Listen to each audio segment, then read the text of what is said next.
اس سے پہلے آپ آخری پارے کی چند صورتوں کا ترجمہ اور تفسیر سن چکے ہوں گے۔ سورہ عادیات تک آج کی جو صورت ہے وہ سورہ زلزال ہے۔ یہ بھی 30ویں پارے کی صورت ہے۔ اللہ تبارک و تعالی نے سورہ زلزال میں میدان محشر میں جانے سے پہلے اور میدان محشر میں جب انسان پہنچے گا اور میدان محشر میں پہنچ کر جب انسان اپنا کیا کرایا دیکھے گا تو اس نقشے کو اللہ تبارک و تعالی نے سورہ زلزال کی جو 8 آیات ہیں ان کے اندر اس نقشے کو بہت خوبصورت، بہت پیارے انداز اور اسلوب میں مختصراً کھینچا اللہ تبارک و تعالی نے۔ اس صورت کے مکی اور مدنی ہونے میں اختلاف ہے۔ اکثر صحابہ کہتے ہیں کہ یہ مدنی ہے۔ مدنی اور مکی وہ صورتیں ہوتی ہیں جو ہجرت سے پہلے نازل ہوئیں، یعنی جب اللہ کے رسول کو نبوت ملی اس وقت سے لے کر ہجرت کرنے تک جو صورتیں نازل ہوئیں وہ مکی صورتیں ہیں۔ جب اللہ کے رسول ہجرت کر کے مدینہ پہنچ کے اس وقت سے لے کر وفات تک جو صورتیں نازل ہوئیں وہ مدنی صورتیں ہیں، چاہے وہ فتح مکے کے موقع پر نازل ہوئیں، حجۃ الوداع کے موقع پر نازل ہوئیں، یا اللہ کے رسول مدینہ سے باہر تھے تو وہ تمام کی تمام صورتیں مدنی ہوا کرتی ہیں۔ ہجرت سے پہلے کی تمام صورتیں مکی، ہجرت کے بعد کی تمام صورتیں مدنی ہیں۔ تو اللہ تبارک و تعالی نے اس صورت میں ارشاد فرمایا اذا زلزلت الارض زلزالہا، کہ جب ہم زمین کو جھنجھوڑ دیں گے یا زمین کو ہلا دیں گے۔ زلزال عربی کا لفظ ہے، سخت ہلانے کو کہتے ہیں۔ اذا زلزلت الارض زلزالہا، جب زمین سخت طریقے سے ہلا دی جائے گی۔ وَأَخْرَجَتِ الْأَرْضُ أَثْقَالَهَا، جب اس کو ہلایا جائے گا تو ہلانے کے بعد یہ اپنے اندر کی تمام چیزوں کو باہر نکال دے گی۔ اثقال یہ ثقل یا ثقل کی جمع ہے۔ ثقل کہتے ہیں مسافر کا سامان یا کوئی قیمتی چیز جس کو انسان اپنے پاس سنبھال کر رکھتا ہے۔ آپ کی کوئی چیز ہے، کوئی خاص چیز ہے، انسان اس کو اپنے پاس سنبھال کر رکھتا ہے۔ تو اسی طرح زمین کے اندر جو چیزیں ہیں یہ زمین نے سنبھال کر اپنے اندر رکھی ہوئی ہیں۔ یا ثقل کو کہتے ہیں، ثقل کی جمع ہے۔ ثقل کا معنی ہوتا ہے جو عورت حمل کو اٹھائی رہتی ہے اس کو ثقل کہا جاتا ہے۔ فلما اثقلت، سورہ اعراف کے اندر اللہ تبارک و تعالی نے ارشاد فرمایا کہ جب وہ اپنے بوجھ کو اٹھائی رہتی ہے۔ تو اخرجت الارض اثقالہا، زمین اپنے بوجھ کو یا اس کے اندر جو چیزیں موجود ہیں اس کو باہر نکال دے گی۔ وقال الانسان ما لہا، زمین ہلی، سخت طریقے سے اسے ہلایا گیا۔ ہلانے کے بعد اللہ تبارک و تعالیٰ کے حکم سے زمین کے اندر جو بھی چیزیں تھیں تمام کی تمام زمین باہر نکال دے گی۔ وقال الانسان ما لہا، تو انسان کہے گا یہ کیا ہو گیا؟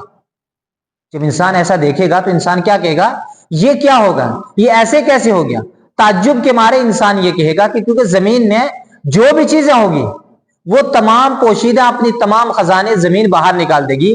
اس وقت انسان یہ کہے گا وقال الانسان ما لہا، کہ یہ کیا ہو گیا، یہ کیسے ہو گیا؟ وقال الانسان ما لہا یومئذ تحدث اخبارہا، یومئذ اس دن تحدث اخبارہا، اپنی تمام کی تمام خبریں یہ بیان کر دے گی۔ زمین جو ہے اپنی تمام خبریں بیان کر دے گی، جو بھی اس کے اندر تھا وہ تمام بیان کر دے گی۔ اور دوسرا مفہوم یہ ہے کہ انسان نے، ایک روایت ہے، اس روایت میں اللہ کے رسول صلی اللہ علیہ وسلم نے ارشاد فرمایا کہ جب زمین جھنجھوڑ دی جائے گی، ہلا دی جائے گی، اس کے تمام چیزیں باہر آ جائیں گی، تو کسی بھی اللہ کے بندے یا بندی نے کوئی بھی نیک کام کیا ہوگا، کوئی بھی برا کام کیا ہوگا، کس وقت کیا، زمین کے کس ٹکڑے کے اوپر کیا، وہ تمام کی تمام یہ بتا دی، اپنی خبریں زمین بیان کر دی، ہر انسان کے بارے میں، میرے بارے میں، آپ کے بارے میں، تمام انسانوں کے بارے میں یہ زمین بیان کر دی۔ اخبارہا، اپنی خبروں کو یہ بیان کر دے گی کہ فلاں وقت فلاں جگہ میرے زمین کے فلاں ٹکڑے کے اوپر اس شخص نے یہ کام کیا تھا۔ اس لیے یہ آیت مجھے اور آپ کو یہ پیغام دیتی ہے کہ ہم کوئی بھی کام کریں، اچھا کام کریں تب بھی، برا کام کریں تو تب ضرور انسان سوچے کہ کیا میں اچھا کر رہا ہوں، کیا برا کر رہا ہوں۔ کیوں کہ کل قیامت کے دن اس زمین نے گواہی دینی ہے کہ فلاں وقت پر فلاں جگہ زمین کے فلاں ٹکڑے پہ اس شخص نے یہ کام کیا تھا۔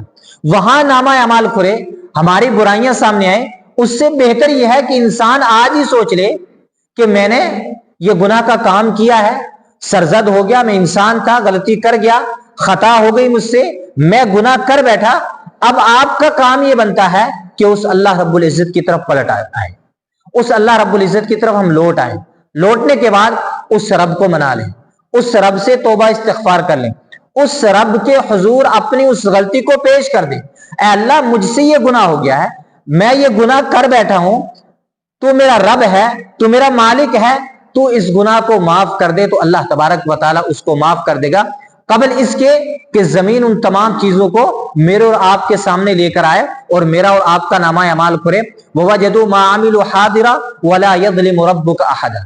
اللہ تبارک و تعالیٰ نے کہا کہ جو کچھ بھی تم کرو گے، وَوَجَدُوا مَا عَمِلُوا حَاضِرًا، جو کچھ بھی تم کرو گے، حاضرہ اس کو سامنے پاؤ گے، اس کو سامنے پاؤ گے۔ وَوَجَدُوا مَا عَمِلُوا حَاضِرًا وَلَا يَظْلِمُ رَبُّكَ أَحَدًا۔ اور اللہ تبارک و تعالیٰ، آپ کا رب، اے نبی صلی اللہ علیہ وسلم، آپ کا رب کسی پر ظلم نہیں کرتا ہے۔ کوئی بھی ایک بندہ وہ رب کو مانتا ہو یا نہ مانتا ہو، وہ رب کی عبادت کرتا ہو یا نہ کرتا ہو، کسی پر اللہ تبارک و تعالیٰ ظلم نہیں کرتا ہے۔ تو ہمارا یہ جو بھی کام ہم کریں گے اس کو ہم پائیں گے۔ لا یغادر صغیرۃ ولا کبیرۃ الا احصاها، سورہ کہف کے اندر اللہ تبارک و تعالیٰ نے کہا لا یغادر صغیرۃ ولا کبیرۃ الا احصاها۔ جب نامہ اعمال کھلے گا، ہمارے جو رجسٹر ہوں گے 99 رجسٹر، وہ تمام کے تمام کھلیں گے، صغیرۃ ولا کبیرۃ الا احصاها، کوئی چیز اس رجسٹر نے نہیں چھوڑی ہوگی، نہ چھوٹی نہ بڑی، الا احصاها، مگر اس رجسٹر کے اندر، اس کتاب کے اندر وہ چیز موجود ہوگی، وہ گنی ہوگی۔ احصا گننے کو کہتے ہیں، کوئی بھی چیز کاؤنٹ کرنا، گننا، اس کو احصا کہتے ہیں عربی کے اندر۔ الا احصاها، مگر اس کو اس کتاب نے گن رکھا ہوگا، اس کتاب نے اس کو کاؤنٹ کیا ہوا ہوگا اس کے اندر۔ اس لیے مجھے اور آپ نے دیکھنا ہے کہ ہم اس زمین پر چلتے ہیں، یہ زمین میرے اور آپ کے لیے اللہ تبارک و تعالیٰ نے بنائی ہے، ہم اس پر چلتے ہیں، مکان بناتے ہیں، ٹھہرتے ہیں، رکتے ہیں، اور دنیا کے سارے کام ہم کرتے ہیں۔ یہ زمین ٹھہراؤ ہے، اللہ تبارک و تعالیٰ نے اس زمین کو پیدا کر کے ڈھولتی تھی، اللہ تبارک و تعالیٰ نے پہاڑوں کو پیدا کیا، میخیں بنا کر اس کی، کیل بنا کر اس کی، تاکہ یہ زمین ڈولے نہ، انسان ادھر سے ادھر نہ جائے، رکی رہے یہ، اور انسان اس کے اوپر اپنے تمام کام انجام دیتا ہے۔ اور کل یہی زمین، جس زمین کے علاج ہم لڑتے ہیں، جھگڑتے ہیں، اور بہت سارے کام کرتے ہیں، گناہ کے کام کرتے ہیں، بے شمار برائیاں ہم کرتے ہیں اس زمین کے اوپر، اور کل یہی زمین، کل یہی ہمارے مکان، کل یہی ہماری جگہیں جو ہمیں پیاری ہیں، جو ہمیں محبوب ہیں اپنے لیے، وہی زمین، وہی جگہ کا ہمارے لیے خلاف گواہی دے گی۔ اخبارہا، اپنی تمام خبریں میرے اور آپ کے سامنے رکھ دے گی، اور پھر جب نامہ اعمال دیکھے گا انسان، تو انسان کہے گا یہ تو میں نے کیا ہی نہیں، تو اللہ تبارک و تعالیٰ اس کے منہ پہ مہر لگا دے گا، الیوم نختم علی افواہہم وتکلمنا ایدیہم وتشہد ارجلہم بما کانوا یکسبون۔ وتکلمنا ایدیہم، ہمارے ہاتھ یہ بات کریں گے، یہ بات چیت کریں گے، وتشہد ارجلہم، ہمارے پیر گواہی دیں گے، بما کانوا یعملون، جو کیا۔ ہاتھ کہے گا میں نے یہ چیز پکڑی تھی، یہ گناہ کا کام میں نے کیا تھا، ہاتھ گواہی دے گا۔ پیر یہ گواہی دے گا میں چل کر اس گناہ کے لیے گیا تھا، میں اس برائی کے لیے چل کر گیا تھا، میں نے یہ برائی کی تھی۔ تو یہ تمام کے تمام اعضاء جو ہے نا، یہ گواہی دیں گے، یہ تمام کے تمام اعضاء بولیں گے۔ تو اس لیے آیت یہ پیغام دیتی ہے مجھے اور آپ کو کہ ہم اس زمین پر، اللہ کی اس زمین پر ہم جی رہے ہیں، سانس لے رہے ہیں، چل پھر رہے ہیں، تو مجھے اور آپ نے یہ دیکھنا ہے کہ ہم کیا اچھا کر رہے ہیں کیا برا کریں. یومئذ تحدث اخبارها بان ربک اوحی لها. ایسا کیوں ہوگا؟ یہ زمین ڈولے گی کیوں؟ یہ زمین کے اندر سخت زلزلہ کیوں آئے گا؟ اور اس کے بعد اپنی تمام چیزیں باہر کیوں نکال دے گی؟ اور انسان ایسا کیوں کہے گا کہ اس کو کیا ہو گیا؟ اور یہ اپنی خبریں ہمارے سامنے کیوں بیان کر دے گی؟ بان ربک اوحی لها. کیونکہ اس کے رب نے، بان ربک، اے نبی صلی اللہ علیہ وسلم آپ کے رب نے، اوحی لها، اس کو وحی کی ہے، اس کو حکم دیا. وحی کا معنی یہاں اوحا کا معنی وحی ہوتا ہے، جو وحی فرشتے جبرائیل علیہ السلام ایک انبیاء کے پاس آتے تھے، آخری نبی کے پاس بھی آئے اس معنی میں. لیکن یہاں کیا ہے کہ اس کو اللہ تبارک و تعالی نے اس کو یہ بات سکھائی ہے، اس کو یہ بات بتائی ہے، یا اس کو اللہ تبارک و تعالی نے یہ حکم دیا ہے، اس لیے زمین نے یہ تمام کام کیے. سخت زلزلہ بھی اس کے اندر آیا، اس نے تمام چیزیں اپنی باہر نکال دی، انسان کی زبان سے نکلا اس کو کیا ہو گیا، اور اس نے تمام خبریں انسان کے سامنے رکھ دی، اور بھی تمام چیزیں اس نے سامنے بیان کر دی. بِأَنَّ رَبَّكَ أَوْحَى لَهُ. وجہ صرف یہ تھی کہ اس کے رب کا اس کو حکم تھا، اس کے رب کا اس کو حکم ہوا کہ تمہیں یہ کام کرنا ہے، یہ زمین یہ کام کرے گی. بِأَنَّ رَبَّكَ أَوْحَى لَهَا يَوْمَئِذٍ يَصْدُرُ النَّاسُ أَشْتَاتًا لِيُرَوْا أَعْمَالَهُمْ. اس دن یصدر الناس اشتاتا. اشتات اس کے دو معنی ہیں. ایک معنی یہ ہے کہ الگ الگ، ایک معنی ہے کہ ٹولیوں میں. یومئذ جس دن، یصدر الناس اشتاتا لوگ ٹولیوں میں یا الگ الگ جمع کیے جائیں گے. صدر یصدر میں نے جمع کرنا، جس دن تمام لوگ جمع کیے جائیں گے ٹولیوں میں، گروہ میں، فرقوں میں، یا الگ الگ جمع کیے جائیں گے. لیروا اعمالهم، تاکہ وہ اپنے اعمالوں کو دیکھیں، تاکہ وہ اپنے اعمالوں کو دیکھ لے، وہ اپنے اعمال کو دیکھیں گے. پھر اس وقت تمام کے تمام جو اعمال ہمارے سامنے کھل کر آئیں گے، ہمارے سامنے بیان ہوں گے، ہم ان اعمال کو دیکھیں گے تو اس دن پتہ لگ جائے گا، مجھے پتہ لگ جائے گا، آپ کو پتہ لگ جائے گا. اور یہ تب ہوگا جب دوسرا نفخہ پھونکا جائے گا. پہلے نفخہ جب پھونکا جائے گا تمام کے تمام لوگ مر جائیں گے، تمام چیزیں فنا ہو جائیں، ختم ہو جائیں گی، صرف اللہ رب العزت کی ذات باقی رہے گی. پھر دوسرا نفخہ جب پھونکا جائے گا، دوسرا پھونک جب دوسری ماری جائے گی، اس کے بعد تمام لوگ جب نکلیں گے، زمین اپنی تمام چیزیں اگل دے گی باہر. اس کے بعد تمام انسان اپنی قبروں سے اکیلے اٹھ کھڑے ہوں گے. اشتاتا اکیلے اٹھ کھڑے ہوں گے، اور اس کے بعد گروہ در گروہ جمع ہوتے ہوتے میدان محشر کی طرف چل پڑیں گے. پھر میدان محشر میں تمام لوگ اکٹھے ہوں گے، اور اس کے بعد پھر لوگ کیا ہوں گے؟